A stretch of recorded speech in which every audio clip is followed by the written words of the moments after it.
Aujourd'hui dans le Bitcoin, dans le short d'hier, j'ai fait une blague un peu limite. Cet indicateur est disponible gratuitement sur TradingView. C'est fantastique. Pas du tout, c'est stochastique. Parmi ceux qui ont compris la blague, on a deux catégories. Il y a ceux qui ont compris le jeu de mots. Et il y a ceux qui ont compris l'autre référence. Je m'excuse à ceux qui ont été choqués, ça se reproduira plus. On va commencer par le short term holder Soper. J'ai vu que pas mal de gens étaient en train de paniquer parce qu'on a fait un pic ici de short term holder. En gros, ça signifie que les holders court terme se mettent bien pour le moment. On a également eu un pic ici sur la TH. Ici également c'était un gros pic, on a une correction moyen terme avant d'aller toujours plus haut. On a des petites baisses ici mais rien de très incroyable. Là où ça peut faire plus mal c'est quand on monte en force sur l'action price et qu'on a des pics. Là en effet ça peut faire des dégâts. Mais pour l'instant on est toujours en récupération un peu de bear market. Donc pour moi c'est pas encore le stade FOMO pour l'instant. On va commencer par le 3 jours libre. Pour l'instant on est sur la résistance du 0,32 28 251. Si on breakout ça à la hausse en 3 jours libre, hop, road to 32 184. En semaine on voit pas cette résistance, mais en 3 jours libres, on la voit puisque pas mal de rebonds sur cette zone avant de descendre beaucoup plus bas. Sur le RSI également, on est sur une sorte de compression qui est un peu mal tournée ici, mais compression toujours parce qu'on est nouveau dans cette zone. Résistance rouge, support jaune, et le premier qui se fait péter ici, par exemple la résistance, hop, gros push à la hausse ou pétage de gueule, selon le côté qui pète. On a également des divergences bear qui continuent de s'accumuler puisque là ça monte totalement sur l'action price sur les tops, alors que là sur les tops ça fait que descendre.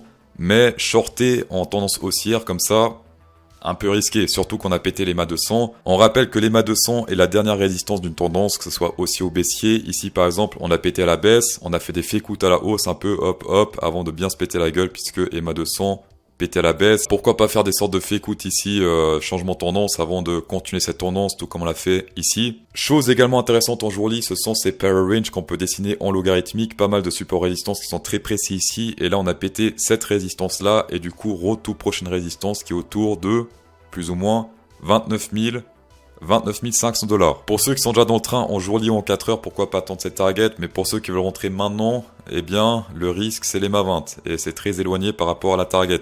Et dans tous les cas, historiquement, ça a été prouvé que c'est pas très malin de long quand on est éloigné comme ça de l'EMA 20. Ce qu'il faut faire, c'est attendre que cette EMA monte, correction, petit rebond, et là, éventuellement, peu long avec une divergence, Fibonacci, tout ça. Mais longuer comme ça, risqué. On a ici le Bitcoin Realized Price, le Bitcoin Realized Price. On peut voir que historiquement, quand on pète tous ces niveaux à la hausse, c'est très bullish. Il y a beaucoup de bulles pour la suite. Tout comme ici en 2016, tout comme ici c'était en 2019, il me semble. Crash Covid, très bullish. Ici, ces lignes ont été intégrées et on est sur le point de nouveau de sortir puisque la dernière ligne est autour des 29 549 $. Si on pète ça à la hausse, ça serait extrêmement bullish si on prend en compte tous ces backtests. Également, faites gaffe, il y a beaucoup de shorters sur Binance, souvent la majorité à tort. On est sur du 57% de shorters pour 42% de long, donc c'est pas du tout équilibré. Il faut liquider pas mal de shorters pour de nouveau équilibrer tout ça. Et pour liquider du shorter, il faut pump. Donc en effet pour l'instant les bears n'acceptent pas cette montée, ce qui est plutôt bon pour les bulls puisque plus il y a de bears qui n'acceptent pas, plus ça pump et plus ça risque de FOMO. Et pour l'instant on est toujours en phase un peu de FOMO en jour lit. En 4 heures c'est plus propre on va dire puisqu'on reteste pas mal de fois les MA 20.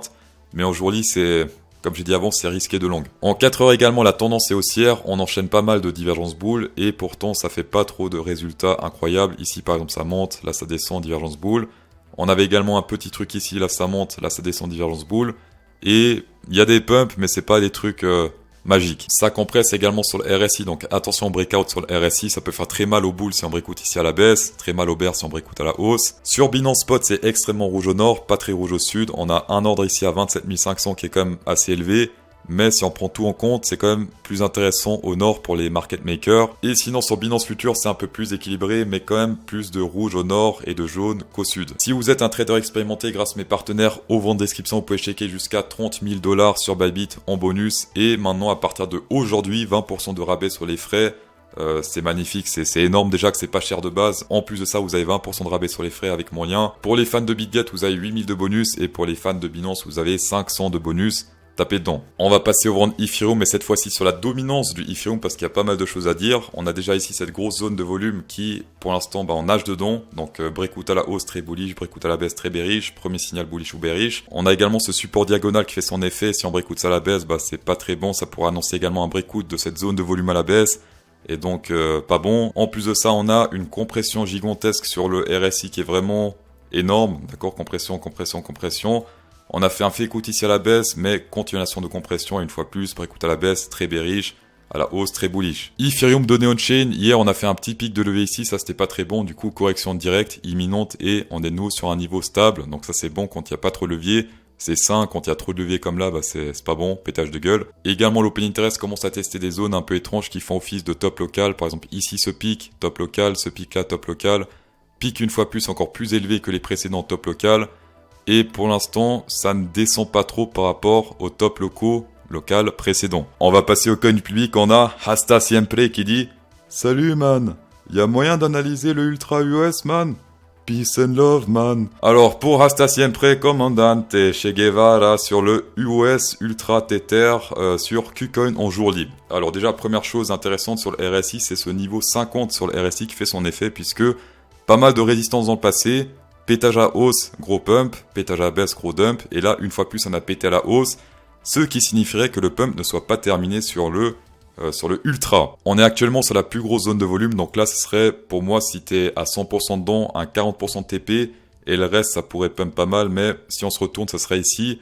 On a également le 0.58, 0.66, sauf que ici il n'y a pas grand chose niveau volume, donc prends un TP ici, ne prends pas de TP ici sur cette zone du hasard, donc tu prends un TP à l'avance parce que ça c'est assez dangereux. Et également si ça monte pas en ligne droite, c'est normal, tout comme ici on monte. Correction, on monte, correction, on monte, correction, correction et ainsi de suite. Le marché est là pour te mettre la pression, cher Hasta Siempre. Du coup, de rien Hasta Siempre pour le US, des tout, non. On va passer sur le gold. Le gold est en train de FOMO pas mal, ce qui est compréhensible vu ce qui se passe aux US et en Suisse et dans le monde en général avec les banques qui se pètent la gueule et de l'argent qui est imprimé en masse. L'or, c'est la valeur refuge, d'accord, depuis très très longtemps. Je vais personnellement essayer dans les mois qui vont suivre de posséder plus d'or que de fiat parce que oui, le Bitcoin c'est bien, mais l'or a fait ses preuves. Bien sûr, ce n'est pas un conseil en investissement, je vous partage simplement mon ressenti. Peut-être que l'or ira à zéro dans les mois qui vont suivre et je vais tout perdre et je vais finir à la rue. Je pense pas, mais c'est possible. Aujourd'hui sur le volume, énorme pic à partir de 1931, donc on est plus ou moins sur ce niveau. C'est là où il y aura pas mal d'achats, et si on pète ça à la baisse, on est sur une énorme zone acheteuse entre les 1866 et les plus ou moins 1780. Ici, je m'attends à soit rebondir sur ce niveau, soit si on descend dans cette zone, hop, rebondir dans cette zone. Mais vu ce qui se passe actuellement, je pense que les gens vont de plus en plus se ruer sur l'or et l'analyse technique sur l'or, ce sera un peu terminé en quelque sorte. Ce soir à 19h, faites très attention, il y aura la décision de la Fed sur les taux d'intérêt. Ça peut beaucoup bouger vu ce qui se passe actuellement sur les marchés. Ça peut pump to the moon ou dump to the ground, donc faites gaffe aux positions.